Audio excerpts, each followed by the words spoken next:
আসসালামু আলাইকুম। এসএসসি 2025 সালের শিক্ষার্থীরা, তোমরা অনেকেই কি করছো, তোমাদের পরীক্ষাতে তোমরা টিক অনেকগুলা করে ভুল করে রেখে আসছো। তোমাদের গণিত পরীক্ষায় সব থেকে বেশি টিক তোমরা গণিত পরীক্ষাতেই ভুল করো। এইখানে হচ্ছে সব থেকে স্টুডেন্ট ফেল করে গণিত পরীক্ষায়। কেন গণিত পরীক্ষায় ফেল করে? কারণ তারা মনোযোগী ছিল না। 10টা টিক, 30টা টিকের ভেতরে 10টা টিক পর্যন্ত তোমরা খাটিয়ে আসতে পারোনি। এখন তোমাদের প্রশ্ন, ভাইয়া আমরা 9টা টিক খাটিয়েছি, 8টা টিক আমার খাটছে, আর ভুলবশত আমার কোনো টিক খাটে নাই। এখন কথা হচ্ছে আমি কি পাস করব? এখন দেখো, একটা পদ্ধতি এখানে আছে পাস করার। পদ্ধতিটা কি? পদ্ধতিটা এটা হচ্ছে শিক্ষা বোর্ডের হাতে। দেখো, তোমরা প্রত্যেকবার দেখবে যে এমন 2-3টা প্রশ্ন আসে, যে প্রশ্ন 2-3টা একেবারে প্রশ্নই ভুল, তবে আমি উত্তর কি করব, এরকম সিস্টেম। কিছু প্রশ্ন দেয়, 2-3টা করে প্রশ্ন এরকম দেয়, প্রত্যেকবার না দিক, একবার বাদে একবার আমরা প্রায়ই কিন্তু এটা পাই যে আমার প্রশ্নটাই ভুল, তাহলে আমাদের উত্তরটা আমরা কিভাবে কি দিব? তাহলে তারা কি করে শিক্ষা বোর্ড, তোমাদের এইখানে একটা কিন্তু সুযোগ পাওয়া যায় কি জানো? তোমরা সব, তোমাদের যাদের 8টা 9টা হয়েছে টিক, তাদের ওই যে একটা টিক তারা ভুল করছে, শিক্ষা বোর্ড থেকে ভুল করে তোমার প্রশ্নে দিয়ে দিছে, ভুল প্রশ্ন দিছে।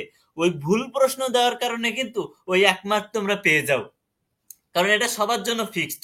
ভুল প্রশ্ন দেওয়ার কারণে তারা নিজেরাই 1 নাম্বার সবাইকে, ওই 1 নাম্বার, ওই এক দাগের নাম্বার সবাইকে দিয়ে দেয়। সুতরাং এইখানে কিন্তু যদি শিক্ষা বোর্ড এবার এরকম কোনো ভুল করে থাকে, এরকম ভুল কিন্তু করে, ঠিক আছে, সচরাচর করে। যদি এরকম ভুল করে থাকে তাহলে কিন্তু ওই 1 নাম্বার 2 নাম্বার তোমরা যে কয়টা ভুল করবে ওই কয়টা কিন্তু তারা নাম্বার দিয়ে দেয়। সুতরাং এখানে কিন্তু তোমাদের একটা প্লাস পয়েন্ট, যারা 8 নম্বর 10 নম্বর, যারা 8 নম্বর পাইছো 10 নম্বর পাও নাই তাদের ক্ষেত্রে, যারা 9টা টিক খাচ্ছে যাদের, এরকম যদি প্রশ্নে ভুল থেকে থাকে তাহলে কিন্তু তোমরা এখানে একটা টিক পেয়ে যাচ্ছ, একটা নাম্বার পেয়ে যাচ্ছ এমসিকিউতে। আর কথা হচ্ছে, দেখো তোমরা 9টা টিক খাটিয়েছো, এখন কথা হচ্ছে যে এসএসসি পর্যায়ে কিন্তু বেশি পরীক্ষার্থীরা ফেল করে না, ফেল করে কোন পর্যায়ে গিয়ে? এইচএসসি পর্যায়ে গিয়ে। সুতরাং এখান থেকে কিন্তু আমরা এটা পরিষ্কারভাবে বলা যাচ্ছে যে এসএসসি পরীক্ষাতে যারা একেবারে কলম ধরতে পারে না, লিখতে পারে না, তারা বাকিরা পাশ করে, যে কোনো ভাবে শিক্ষা বোর্ড পাশ করিয়ে দেয়। এখন দেখা যাক তোমার ক্ষেত্রে কি হয়। যারা কম পেয়েছো টিকে, চিন্তা করার কোনো দরকার নেই। আমি একটাই কথা বলবো, শেষ পর্যন্ত দেখো কি হয়।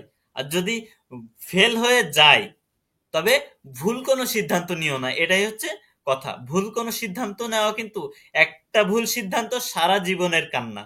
সুতরাং এবার না হয় সামনের বার হবে, ঠিক আছে? এবার না হয় সামনের বার হবে, তবে তোমরা কখনোই হতাশ হবে না, ঠিক আছে? এটাই আমার কথা, যে ভুল হইতেই পারে, ভুল হইতেই পারে, মানুষের জীবনে ভুল হইতেই পারে, তবে ভুল সিদ্ধান্ত নেওয়া যাবে না জেনে শুনে। তো যারা 8টা 10টা টিক খাটাইতে পারো নাই, যারা 10টা টিক খাটাইতে পারো নাই, 8টা খাটছে, তারা চিন্তা করো না, দেখো সামনে কি হয়। হয়তো শিক্ষা বোর্ড পাশ করিয়েও দিতে পারে। আশা রাখো, আশা হারিও না।